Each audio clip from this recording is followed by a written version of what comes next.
تتخيل ان في دولة عربية افريقية بالجمال ده؟ دولة محدش كان يسمع عنها قبل كده الا قليل مننا، وهي في جزر القمر.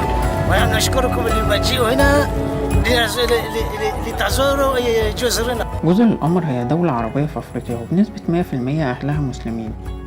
جزر القمر واسم على مسمى، ويعتبر جزر القمر عبارة عن 4 جزر اكتشفوها البرتغاليين سنة 1505، وبعدين دخلها الإسلام عن طريق العمانيين واليمنيين، وفي سنة 1886 فرنسا أعلنت احتلالها بالكامل على ال4 جزر لحد سنة 1975. 3 جزر انفصلوا ما عدا جزيرة واحدة وهي جزيرة مايوت، بمطلب من أهل الجزيرة إن هم عايزين الفرنسيين يكملوا حكم عليهم، ولحد وقتنا هذا جزيرة مايوت تحت حكم الفرنسي، وده الكلام اللي بيتقال. في حاجة تانية إن جزيرة مايوت هي يعتبر أغنى نسبيا من باقي الجزر، ده غير إن نسبة كبيرة من شباب البلد يعتبر عايشين في مصر عشان بيدرسوا في الجامعات زي جامعة الأزهر وجامعة القاهرة. جزر القمر تعددها السكاني حوالي 867 ألف نسمة، وتعتبر الدولة رقم 163 على العالم من حيث التعدد السكاني.